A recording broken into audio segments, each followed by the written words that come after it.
What's going on, guys? Welcome back to United View. Welcome back to Matchday Reloaded. And look at this. Look at this. Do you like what we've done with the place? Yes, you know us here at United View. Always looking to make those upgrades. Always looking to make those positive changes. Always looking to go to the next level. And you know me. This is one of my favorite shows, Matchday Reloaded, where we break down the game that happened the day before, the night before, the evening before, the lunchtime before, whatever it may be. We go deep. We get into reactions from all the people here on the channel. We go into stats. We go into quotes. We go into players. We go into everything. And that's what we're going to do here. And look, times are changing. Times are changing. It's positivity at Manchester United. It's positivity here at United View. And look at this.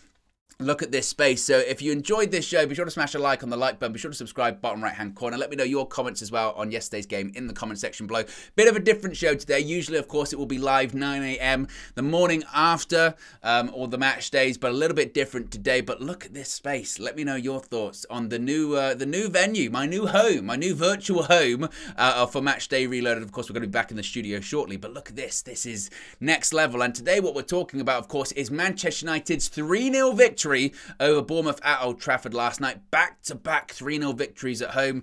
I think it's something like 6 or 7 consecutive victories at Old Trafford. Back-to-back, well, there's 3 clean sheets in a row in the Premier League as well. Erik ten Hag, he's cooking something. He is cooking something. There's plenty to be positive about, so we're going to get into some quotes from Ten Hag, the Manchester United manager. We're going to get into some quotes from the players. We're going to get some reaction from Flex, KG, Marcel. A real fun clip that I want to share with you today as well, with Flex speaking to someone that attended their first ever Manchester United match last night. So we're going to get into it today, so be sure to smash a like on the like button. Be sure to subscribe, bottom right hand corner. But as I mentioned, Manchester United 3-0 victors at Old Trafford last night. Now when it comes to the Premier League standards, you can be able to see it to the side of me there. Now when it comes to the Premier League, we are still in 4th place. We are level on points with Newcastle United in 3rd, who of course drew 0-0 with Arsenal at the Emirates last night. We are level on points. We're 4th because of goal difference. We're only 1 point behind Manchester City in 2nd as well. Of course, City play against Chelsea today, so we'll have to wait and see what happens. There's big games on the horizon, but in terms of the opponents that are in front of us, we're winning games, we're playing well, and we're scoring goals. So a lot to be positive about. Now, after the game, David De Gea, who of course made 3 fantastic saves last night. I mean, he did everything to ensure he was keeping that clean sheet. De Gea said after the game, quote, "Everyone is really focused. Today, we changed the centre-backs and they played really well. The whole team is involved, wants to win, goes the same way and plays the same way." And you know what? I think that's a key thing in that when that team news was announced, if you watched the match view last night with KG and myself, the reaction was, oh no, because it was an Ole Gunnar Solskjaer back 4. It was the back 4 that was the back 4 about 2 years ago. It was Luke Shaw at left back, who was excellent.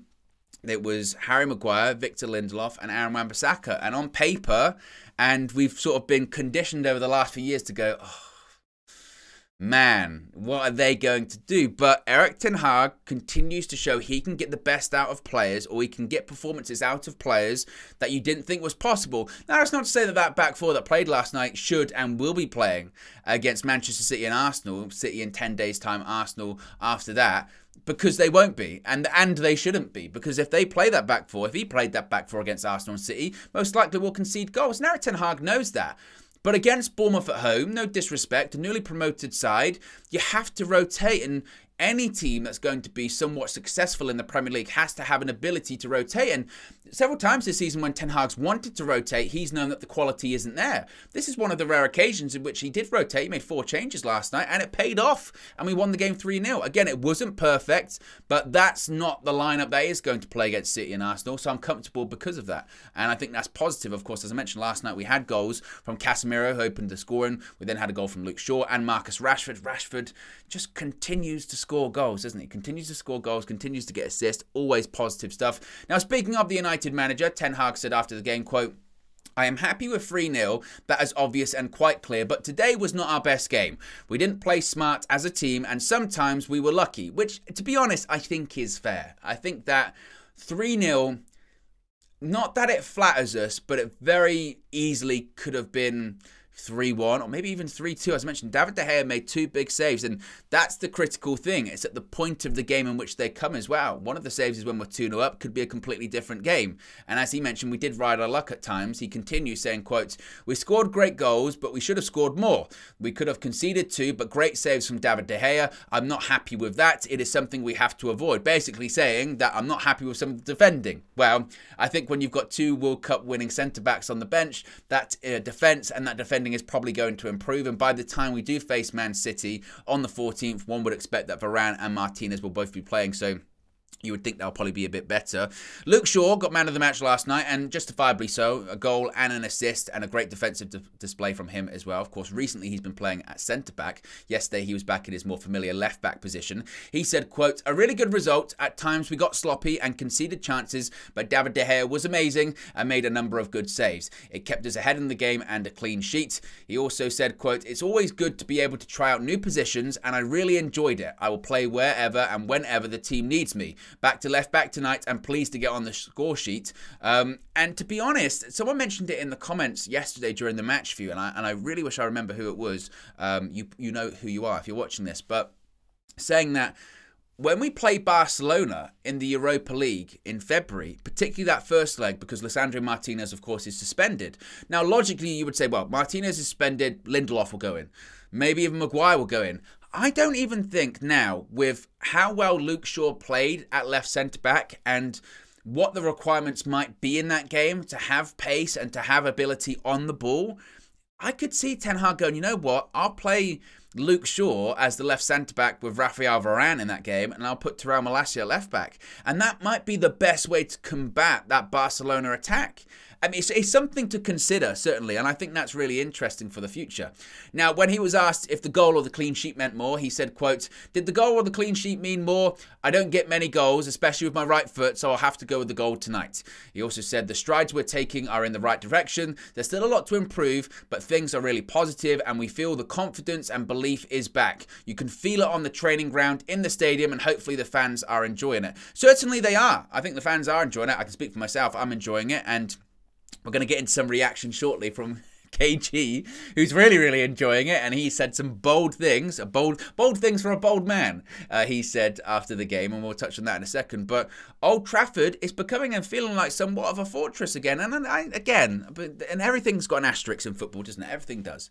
So people will go, it's only Burnley, it's only Forest, it's only Wolves, it's only Bournemouth, and I understand that, but this time last year, we wouldn't win all 4 of those games. We'd maybe win 2. Or maybe we win 1 and we draw and we go, oh, what is going on with United at the moment? So just to build up momentum, again, you can only beat who's in front of you. And the key indicator of where United are and our aspirations for the remainder of the season, I think will be there to be seen by the end of January. There's City, there's Arsenal. If we lose both those games, it doesn't mean top 4's off the cards because there's still plenty of time to go. It's good to get them out of the way by the end of January. Then we've got the rest of the season. Yes, there'll still be big games, but you've got the top 2 out of the way. We've already played them, both the top 2 twice by the end of January. That's not bad going. And when it comes to those key times at the end of the season, when it comes to those points in April, in May, where you have to win games and pick up points, hopefully you'd be playing lesser oppositions at that point. So that's a positive too. But if we win both of those games, who knows what we can achieve? If we get a 4 points again, who knows what we can achieve? So again, there's a lot of reason and room to be optimism right now. Now, continuing, Erik ten Hag said after the game, quote, "It was once again a great performance from Rashford. I said before the season, and the same with Marcel, believe in the goal because they, the other players, will always create. So focus from minute 1 to the last, and the chances will come." And look, Marcus Rashford, the chances are coming and the goals continue to come for Marcus Rashford. It's incredibly impressive, and he didn't even have one of his best games last night. I don't think he was involved as much as one would hope that he would be involved, but it doesn't really matter because if he's getting on the score sheet, if he's getting goals and he's getting assists, then the recognition's going to continue to come. And again, that's credit to him. He's playing very, very well at the moment. So credit to Marcus Rashford. Now, I said we were going to get some reaction, and we are. Obviously, Flex was at the game yesterday, and he gave his view on United's 3-0 victory over Bournemouth outside Old Trafford. Overall, very, very happy with that. And you know what? There's just a sense that you kind of know what you're going to get with Man United now. That we haven't been able to say for a long time. My biggest thing about this season is I want to see an identity. I want to see a way of playing. And it might not last the whole 90 minutes. We might do it in spells, but a lot of the time we're having big control over games, and most of all we're creating chances, and we're dispatching of teams, you know, at home, at Old Trafford, and it's becoming a fortress, and that's what I want to see. Quite a few standout performers today. In the first half, I thought we was actually a little bit wasteful. I thought that we was probably not at our best, but when you need that little bit of quality, yeah, that little bit of sprinkle, great ball in from Christian Eriksen from the free kick that Marcus Rashford, I think, won. And Casemiro, again, this guy, you lot said I had the Casemiro agenda at the start. Listen, I was dubious, I was skeptical. I just didn't know how he was going to perform here, you know, outside of that Real Madrid team, and he's just going from strength to strength, you know. And it's the variations of his performances. If you look at how he played against Nottingham Forest, stroking around, doing absolutely everything. Today, not so much so, but he still manages to impact the game almost all the time he plays. Scores a great goal, interceptions, anticipation, just everything you want out of a midfielder. And someone said to me earlier that he's had a, what did he say? Oh, was it the best impact since Cantona or something like that? And I thought, it might be a bit strong, but just the way that he's playing, and he was basically saying how lucky we are to have him. And the Cantona bit, I kind of let that bit go, but I kind of looked at what he meant. And what he meant was it's just that we're lucky to have him, and he's really happy to see him play here. And that's how I feel looking at him. I'm just thinking, what a player that we've got on our hands, you know. And like I said, I was a bit dubious, thinking how is he going to be, but he's just proven that he's going from strength to strength. He just reads the game so well. He knows where to be. Yeah, the odd time he might go steaming in and get skipped round, but other than that, he's good in the pass.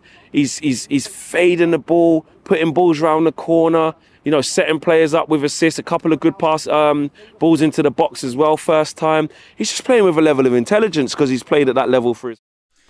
Flex with his view on Manchester United 3-0 victory over Bournemouth last night, and a lot of praise for Casemiro. Would you believe it? The Cas agenda has been dropped like that with a fan-off snap of his fingers. Not that Flex would understand that reference, but look, Casemiro's been brilliant recently. I mean, what was incredible last night, and KG made this great point, is that Manchester United didn't pick up, and you'll be able to see it on the match stats on the sidebar there, we didn't pick up a single yellow card. Which is just, that is Casemiro playing the referee like a fiddle. That is just the ultimate dark arts perfection, because how he didn't get booked last night is pretty incredible, to be fair, because he put in a couple of nasty tackles. The conditions were, but it just feels like he's suited for the Premier League, doesn't it? It feels like he's suited for the Premier League. He's suited for United, sliding around on that pitch, getting around on the pitch. And as I've said before, I think just to call him a defensive midfielder, just to call him a ball-winning midfielder, I think that's disingenuous. He is so much more than that, and his goal was so important last night. Yes, it's the opening goal, but in the past, against those sort of newly promoted sides or those smaller sides at Old Trafford, we might have a couple of early chances and we don't take them. And as a newly promoted side coming to a big stadium like Old Trafford, your mindset is just stay in the game, stay in the game, stay in the game, stay in the game, get to halftime, get to 30 minutes. We can grow into the game. The crowd, they'll start to feel the pressure. They'll start to think, oh, hello,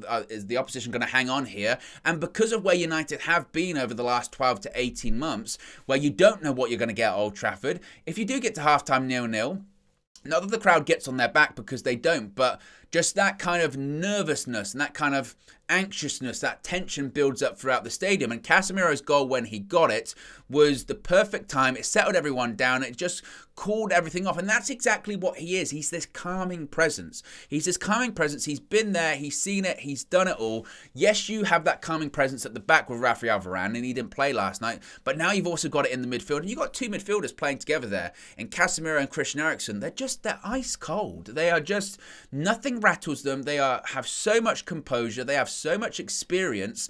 And we've got a midfield partnership now. We've got a really good midfield partnership. The only crying shame is that they're both past 30. But still, they can still do that for the next 2 or 3 years. And during that time, you'd hope United would pursue a midfielder. Not in January. We don't have any money. But Casemiro, I think we all, and I hold myself accountable here too, we all have to say to ourselves, you know what? And actually, no, I'm painting everyone with the same brush, and that's not fair. There were people, Flex admitted it, I wouldn't say I was on the same level with Flex, that I really, really doubted Casemiro, but we'd been conditioned, and we have been conditioned by some of the bad transfers from clubs like Real Madrid, Bayern Munich, etc. in the past, of when they come to United, they're coming for money. There's something wrong with them by that point. They've got injuries. They're burnt out. They're finished. They're on the decline. So when we see Casemiro, after we chased Frenkie de Jong for the entire summer, you think, here we go. United have just bought another name. Real Madrid let him go. But that wasn't the case. Casemiro, he wanted a new challenge. He wanted a new challenge. He saw that Camavinga and Tchouaméni was coming in. He said, look, I can stay. I can stay at Real Madrid for the remainder of my career, the remainder of my days. They're happy to have me. They didn't want to let Casemiro go. But out of respect, they said, we'll respect your wishes if you want to go. And it didn't even take him long to adjust to the Premier League. That's kind of where it's shame on us, I think, because people did scrutinise after 2 or 3 games. Oh, his passing's a bit off. Now it's just, if he's not in the team, I worry. And that's the biggest compliment I think you can give him. He was excellent last night and he's been excellent recently. Luke Shaw as well, as I mentioned, man of the match performance. He was absolutely brilliant. And his revitalization that we've seen this season continues. I mean, physically, he's in the best shape we've seen him probably ever at United. He's been playing at left centre-back, and he was fantastic there, back in his regular position at left-back. And I think the key thing for him, and why it works so well with him and Erik ten Hag's system, is that technically, he's a really strong player. I think people overlook sometimes Luke Shaw's technique. His first touch is always spot on. His delivery into the box is always spot on. And he does have that ability to make those driving runs like he did for his goal. The only criticism you'd say is you want to see him more often. But maybe it's a case of, particularly in the Ten Hag system, of timing them a bit more.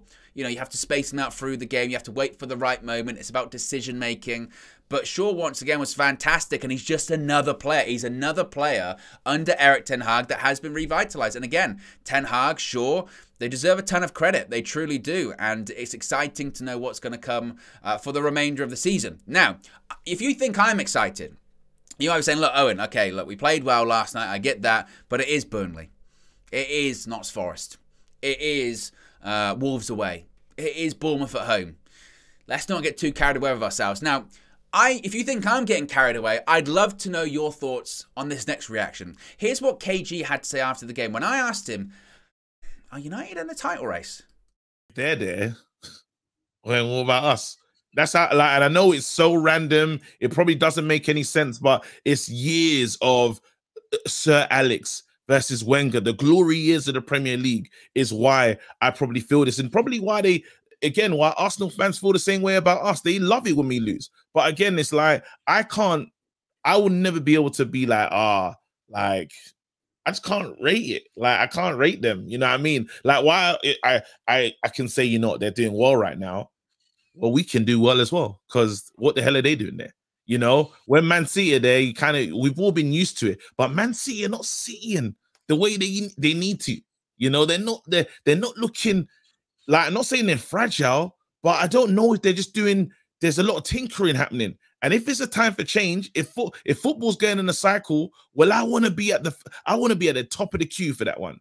Again, next, you know, when you're in a chemist and you got the little number, my number's next. Yeah. I'm telling you, and we got a better squad. We got a better squad than Arsenal. Absolutely. We do. We have a better team than Arsenal.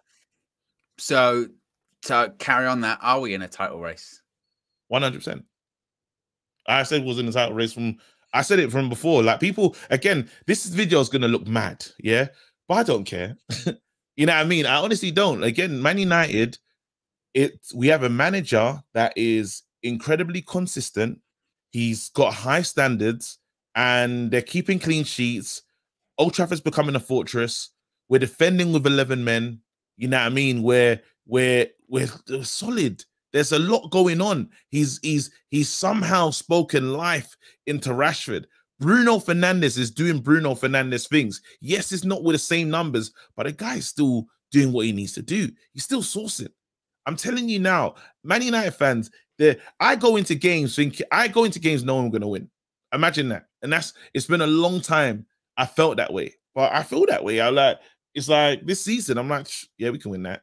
And I like that arrogance. This is the arrogance that we used to know and love, but we've said goodbye to it. Nah, bruv. Expectation back. The same way Ten Hag expects for us to give 100%, I want that as a fan, and I'm going to give them.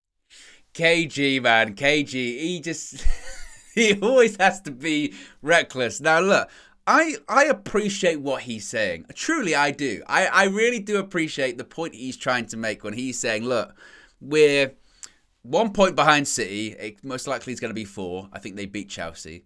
But if we get to the end of the month and we won those both games, why wouldn't we be? I think that's a fair comment. But right now, are we in a title race today? Right now, are we in a title race? The answer is no. The answer is no. We're not in a title race today. Come the end of the month, who knows? But I think the important thing for United would be at the moment is that and you don't want to look down all the time, but if you do look to 5th, we're 5 points ahead of Spurs now. So we're comfortably, there's wiggle room in that top 4 position. That is really, really important for us. And the key thing this season is to finish in the top 4, is to steadily build under Erik ten Hag. If we're in the Champions League at the beginning of next season and throughout this summer, and we've got those new owners who you would think would splash the cash, then we can really build something. Then we can start talking about, tell you what, next season or the season after, maybe we need to be involved in that conversation because things are moving in the right direction. But it's just still the beginning of January. There are so many games to play this season. Come the end of the month, as I said, I think you can then start to talk about maybe you do need to sort of, you know, maybe reevaluate some things. But as for right now, title race, I can't get. I can't. You can't. I don't think that's. No, okay, but that's KG, and we love him because of it. So let me know your thoughts in the comment section below. Are we in a title race? I don't think we are. Do you believe in miracles, though? That would be the other thing I would ask you in the comment section below. Are we in a title race, and do you believe in miracles? The reason why I ask, do you believe in miracles, is because Marcel recently celebrated a birthday. Happy birthday, Marcel, for the 1st of the year, New Year's Day. And it would appear he's a year older, and he's become wiser, because he said something to Flex after the game last night that I thought I would never hear him say. And funnily enough, it's about David De Gea. I mean, that first half was, you know, a bit here and there, but the second half, I don't know what happened. Well, I do know what happened. David De Gea is a fantastic shot stopper. I've always said that, but then even the distribution today was ridiculous. I've not seen him play like that before. Throwing it out into Bruno under pressure, getting it off Luke Shaw, wrapping it out to Wan-Bissaka right foot twice, slapped it into Eriksen from the goal kick, straight into his feet. Listen, I can't deny him. Even the long pass over the top to Rashford, and it's given Rashford the opportunity on goal. And he's a different class today. I can't deny. A good all-round keeper, mate. Why can't you? What do you mean? Listen. Ten Hag's improving players, and if we can do, if David De Gea produces that again, listen, I hold my hands up. I hold my hands up. I've always supported the players, and I have to eat humble pie today. That is a world-class performance. He didn't put a foot wrong. I mean, a double save as well. Yeah. I mean, Billing has a go, saves it. Then I think it was Solanke has a go with a header, slaps that away. I think we get. There was another one. The guy had a left-footed shot across goal as well. He's gone with the other hand. Yeah. And that's why. And at the end of the game, where we just to keep the clean sheet, we've won the points already. Unbelievable, unbelievable. I can't deny him. Well, I'm glad you brought that up. I was maybe going to bring it up at the end, but I mean, you brought. No, but it's true. You're right, though. You're right, because at the end of the day, like I said, it was a comfortable game, but Bournemouth had quite a few opportunities to score. Yes. And David De Gea had to pull off a couple of good saves and then some routine ones as well. Yeah. And it was almost like he said, listen, you attackers have done your job and you think you can clock off. I'm getting my clean sheet. He was angry. Yeah. He was demanding for players. Casemiro had to come up to him at the end of the game and said, bloody hell, what have you done here? That is a worldie. In the middle of play, Casemiro's come up to him and just said... Because he knows. He knows. Real recognise real. That's what it's called. No, I hear that. I got to admit it, bro. I got to admit it. When you put in that kind of level... Do you believe in miracles? Do you believe in miracles? I thought I'd never see the day. I really thought I'd never see the day. Marcel on the De Gea hype train. Wow, wow, wow. Anything is possible. Anything is possible. Look, David De Gea was fantastic last night. As I mentioned, 3 big saves, and it could have been completely different. And to Marcel's point, and maybe this is all Marcel cares about, I think at this point, is the distribution thing. That's all Marcel cares about. Okay, if that's all honestly you care about, the distribution, his distribution was fine last night. His distribution was good last night. You know, he, as Marcel said, he was picking out passes. He was finding Luke Shaw. And certainly in those conditions, some of the passes back to him weren't the best passes. His touch was fine. He distributed it. It was fine. His starting position was fine. And this is my point with David De Gea. Sometimes it is a case of better the devil you know. Because if we get so focused We get so fixated on this. Oh, they've got to be good with their feet, and they've got to be good at passing it out, and they've got to be good under pressure with the ball with the ball at their feet. Okay, that's fine. But are some of those keepers that are decent with their feet and they can pass it out, are they making those saves that David De Gea made last night? I think the answer is no. They would have conceded. And yeah, they could have kicked the ball nicely to the fullback after the goal, but they would have been picking the ball out of their net. And that's the key thing. We sometimes forget about that. Like, that's what you're meant to be doing as a goalkeeper. I know the position has evolved. I know the position has changed. But Manchester United, I've said this too, a Manchester United goalkeeper, it's different. The pressure is fundamentally different. That pressure of being in front of those 78,000 fans at Old Trafford week in, week out. The expectation from all of the fans around the world, billions of fans around the world. Very good players haven't been able to handle that. You know, not just let alone in a goalkeeper position, which is a lot of scrutiny anyway. So it is sometimes a case, better the devil you know. Now, I'm not saying David De Gea should stay on the contract that he's currently on. And there's a reason why Manchester United didn't trigger the extension clause in the contract, because those wages, they're too much. It would be bad business.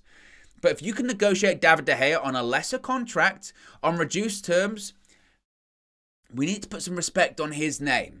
Because he's still one of the best keepers out there. And I know people can put to stats, like stats, you know, stats can mean something and stats can tell a story, but they can also be manipulated. What I saw last night is David De Gea make 3 critical saves. What I also saw is a couple of the saves he made was from bad passing out from the back by other players as well. So I think that, again, and maybe Marcel's seen the light, I'm not sure. You can let me know your thoughts. Comment section below. Has Marcel seen the light? Do you believe in miracles as well? Now, I did want to share this one as well. Flex spoke to a fan after the game last night from the USA, who it's the first time he ever saw a Manchester United game in person. And I just love sharing these kind of moments. Real great vibe, great attitude. Take a look. Yeah, this is my first time ever watching a football match. Oh, wow. I'm a Manchester United fan, and I'm actually really impressed. I flew all the way from the United States just to come watch this match, and I am super delighted, extremely happy. Love that. You know, there was Rashford, Luke Shaw, and Casemiro. Are those the three players who impressed you most? I mean, talk about Casemiro. How excited would you see him? Actually, Aaron Wan-Bissaka is actually my guy, you know. So I play a little football here and there, and whenever I play, they call me Wan-Bissaka. But now, why do they call you that? Why do they call you that? Because, you know, there are sometimes Wan-Bissaka plays good, and there are sometimes he plays like a scammer. And that's what you're like. And so Aaron Wan-Bissaka, I like that. So there is really no consistency, but from the past 3 games, he has been very consistent. Yeah. So I'm really, really happy for him. What do you put that down to? Is it confidence? Is it tactical? Is it Ten Hag working with him in a way that he's understanding? What do you put it down to? So I think it's trust, you know, giving them trust and believing in those players. And just giving them confidence and talking to them. I think he's a really good coach. Apart from him being a good manager, he's a really, really good coach. He's improving players, isn't he? Yeah, he's like talking to them. If he wants them to improve, he tells them to go, like Sancho, for example, you know.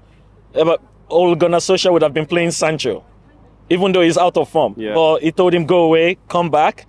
And then when you're ready, then you play. And whenever they come back like that, they're playing to their best. Yeah. Just as Wan-Bissaka, for the first half of the season, we thought he was gone. I was like, it's going to be January, he's going to be gone easy. But when we've needed him, he's shone through. And then look at him today. Yeah. Really good defending, you know. The spider webs are back again. His legs are back again. So I am Wan-Bissaka now, not Wan-Bissaka. There was a couple of changes today. I want to ask you about what you thought of Lindelof and Maguire coming in. And the difference, or did you notice a difference between when they play versus when you have Varane and Martinez playing? Yeah, so you would notice the difference, but Bournemouth were not really a threat. Yeah. So it was a good time for them to come back and get some game time. But if we're playing a better team, we would have to bring the Argentine back and this French guy. The two World Cup winners, you know? Yeah.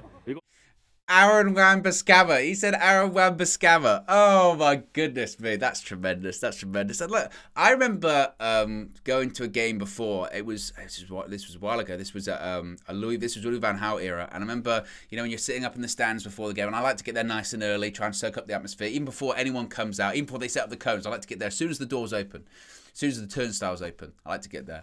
And I remember seeing on the little, you know, the little screen, but the little thing they have there, and it said so-and-so attending their first game from Australia. They'd flown all the way to Australia for the game. And we lost 1-0 to Southampton, and the players did the applaud and they went off.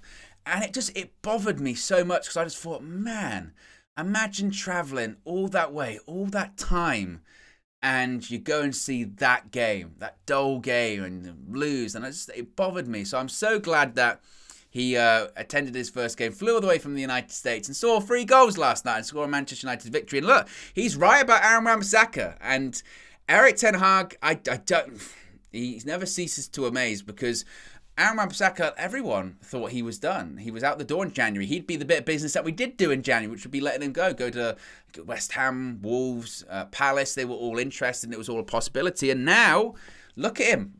look at him go.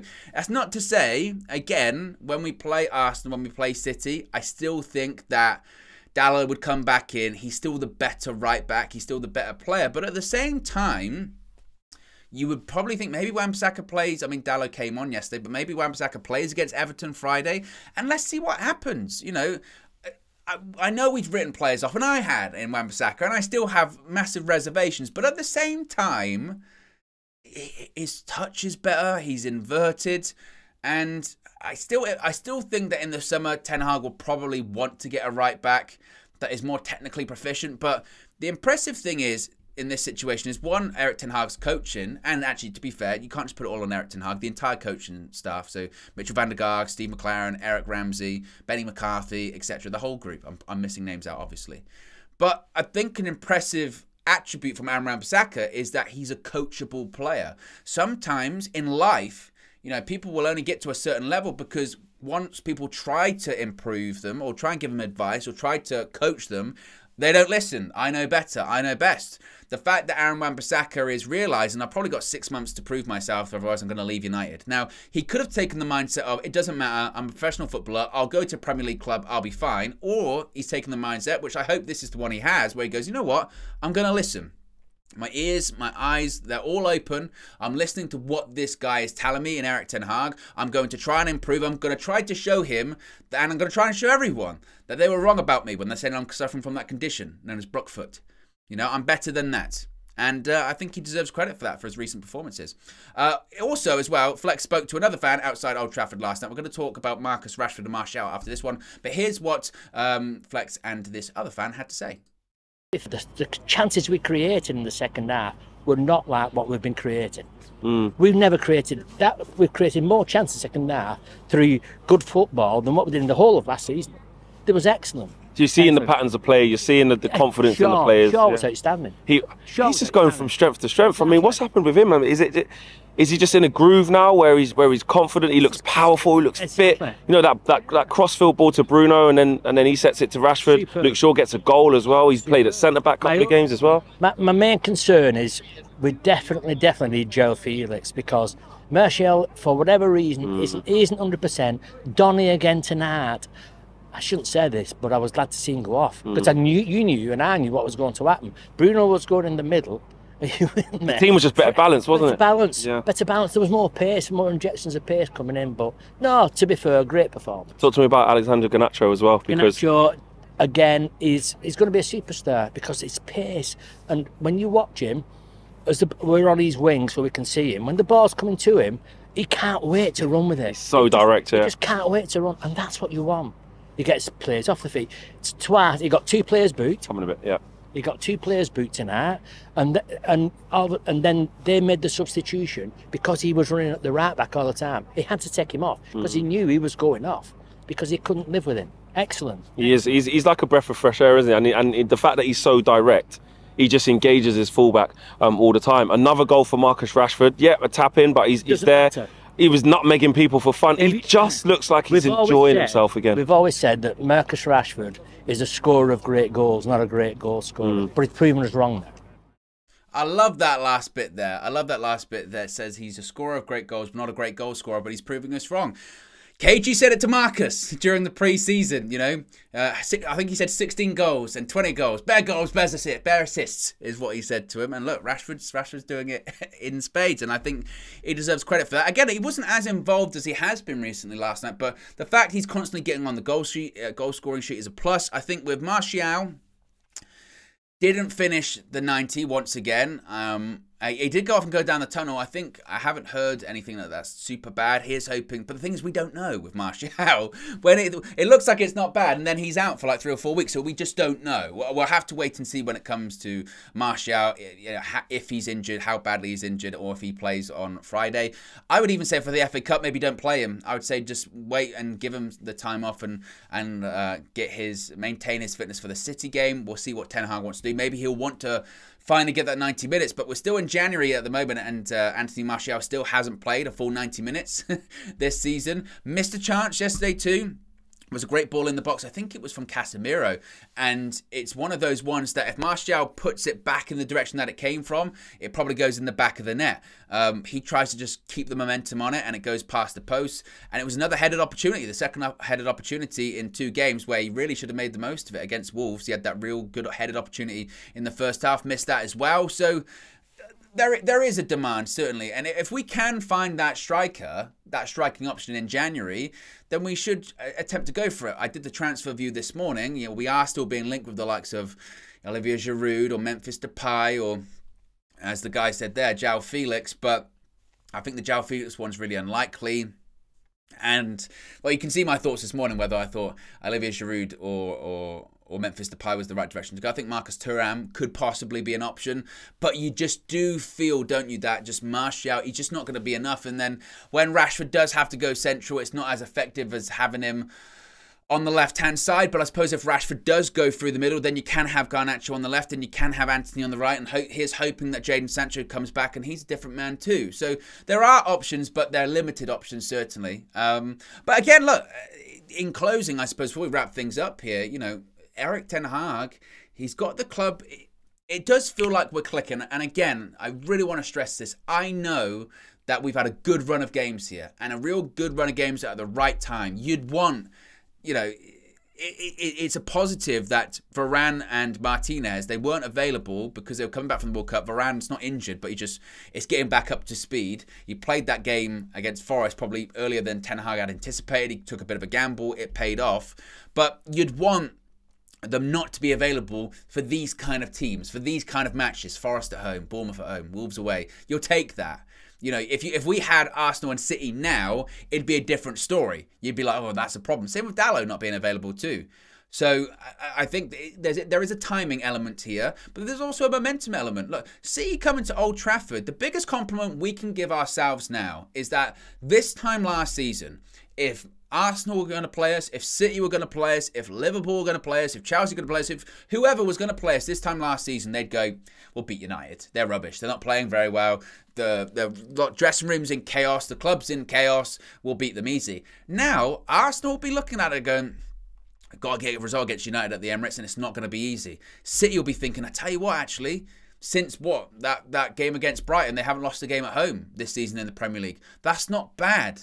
Yes, we had a bad result against City earlier on this season. That was at the Etihad, and we were still, you know, maybe a couple of months into the process. Now it's a bit more. Now there's confidence. Now there's fluidity. Now there is a style of play. That's the key thing too. We said that this season, didn't we? That we just want to see a style of play. And we are seeing a style of play. We are seeing a fluidity. And I think last night, I'm not overstating this, I think it's a really big step for United, because earlier this season, Ten Hag had tried to rotate and it hadn't paid off. We rotated a bit against Real Sociedad in the Europa League, and we look so disjointed. We look so poor. We look so off. And Sociedad are a better team than Bournemouth. That's fair. But at the same time, we rotated and we won comfortably last night. And again, a lot of these players, they won't play against Arsenal, particularly that back four. It's going to look completely different. It's probably going to be Shaw, Martinez, Varane, maybe even Dalot. So 3 of the 4 that played last night in the back four, they probably won't play in those big games. But if they're good enough for these games and they're good enough to get a result, that's positive for United. And again, I think that Erik Ten Hag deserves a ton of credit for that. So I'm very happy. I'm not going to go as far as KG and say title race or anything like that, because that might be just a little bit too much. But you can, as always, guys, you can let me know your thoughts in the comment section below. What are your thoughts on United's 3-0 victory over Bournemouth last night? What are your thoughts on the new Matchday Reloaded studio? Do you like it? Do you like it? Matchday Reloaded. Well, obviously, I'm going to be live most of the time. This is a pre-recorded one, but I'll be live every day after the match day, so the 9 o'clock show. It depends, actually, in January, it must be said, because of the transfer view, but I'll always be live. I'll always be live. I'll always deliver this show the day after, the night before, the evening before, the afternoon before, the lunchtime before, whatever it may be, to discuss Manchester United's result in the Premier League, the Europa League, the FA Cup, Carabao Cup, because we're still in all 4 competitions. So be sure to smash a like on the like button. Be sure to subscribe, bottom right-hand corner. Plenty of UV content on the horizon as well. Of course, all of those reactions that you saw today are available in their entirety on the channel. Of course, the match view is also available, so there's plenty of UV content for you to watch and on the horizon. And I'll speak for you again very soon. Peace!